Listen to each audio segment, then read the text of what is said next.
देखो friends, recurring वाला math को सॉल्व करने वाले हैं। तो रेकरिंग क्या होता है, जैसे कि ये जो हमारा दिख रहा है ऊपर, इसको हम लोग रेकरिंग भी बोलते हैं और बार भी बोलते हैं। तो इस टाइप का क्वेश्चन कैसे बनेगा, इसको हम लोग को बदलना है परिमे में। इसको हम लोग को परिमे में बदलना है। किसमें? परिमे में बदलना है। तो चलो यहाँ पे हल करते हैं हम लोग, कैसे होगा। तो सबसे पहले ध्यान से देखना, यहाँ पे जो अंक है हमारा, अगर हम लोग पॉइंट को और दशमलव को पॉइंट और रेकरिंग को अगर हम लोग छोड़ दें तो यहाँ पे कितना अंक बचेगा? 432। 432 बचेगा ना। अब देखो यहाँ पे हम लोग माइनस लिखेंगे। अब रेकरिंग को छोड़कर, यानी कि रेकरिंग वाला अंक को छोड़ देना है। रेकरिंग को अंक पे है, एक अंक पे है ना, वो अंक क्या है? 2 है। तो रेकरिंग वाले अंक को छोड़ देना है। तो रेकरिंग वाले अंक को छोड़ेंगे तो क्या बचेगा? 4 और 3, यानी कि दोनों हमारा क्या हो जाएगा? क्या हो जाएगा? 43 हो जाएगा। ठीक है, अब यहाँ पे ध्यान से समझना।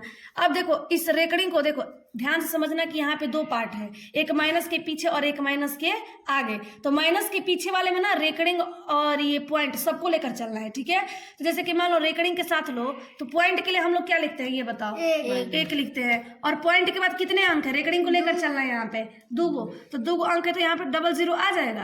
अब यहाँ पे माइनस। अब देखो पॉइंट के लिए हम लोग क्या लिखते हैं? 1। अब इस पार्ट में क्या करना है ना कि रेकरिंग को छोड़ देना है, रेकरिंग को नहीं लेकर चलना है। तो रेकरिंग को हम लोग छोड़ देंगे तो कितना अंक बचेगा? तो एगो के लिए एगो 0 डाल देंगे यहाँ पे। अब देखो ध्यान समझना, अब यहाँ पे घटा देना है। तो 432 में से 43 को घटाओगे तो यहाँ पे हमारा 432 में से 43 घटा तो 389 आया, और 100 में से 10 गया तो 90 आया। अब इसको देखेंगे कि कट रहा है कि नहीं कट। क्या हो, ये सम तो ये नहीं कटेगा। अब ये रेकरिंग वाला जो हम लोग यहाँ पे एक बार वाला पढ़े हैं ना कि यहाँ पे एगो रेकरिंग है, अब हम लोग 2 रेकरिंग वाले देखेंगे। जैसे कि मान लो यहाँ पे हम लोग लिख दिए, क्या लिखे? 3.2 और 2। तो यहाँ पे मान लो कि 2 पे रेकरिंग आएंगे। ठीक है, इसको किस चीज़ में बदलना है? परिमे में बदलना है। इसको परिमे में बदलना है। तो क्या करेंगे यहाँ पे? सबसे पहले हल, यानी कि सॉल्यूशन इसका। अब देखो यहाँ पे क्या करेंगे, जैसे हम लोग इसमें पूरा को लिखे थे ना, उसी तरह से इसको भी लिखेंगे। तो 3 2 2 यानी कि कितना हो गया? 322। अब देखो इधर रेकरिंग को छोड़ देना है। तो रेकरिंग को छोड़ोगे तो इधर कितना बचा बताओ तो?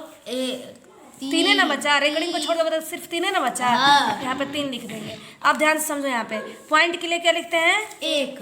पॉइंट के बाद कौन अंक है? 2। तो 2 को 0 डाल दिए। ठीक है, अब देखो पॉइंट के लिए यहाँ पे हम तो 1 तो लिख लेंगे, पॉइंट के लिए 1 लिख लेंगे ना, लेकिन इस पार्ट में क्या करना है कि रेकरिंग को छोड़कर चलना है। तो रेकरिंग को छोड़ दोगे तो पॉइंट के बाद कोनो अंक दिख रहा है तुमको? नहीं दिख रहा है। तो पॉइंट के लिए सिर्फ 1 का 1 ही रहेगा। ठीक है, अब इसमें से घटाओगे, यानी कि 322 में से 3 घटाओगे तो कितना बचेगा?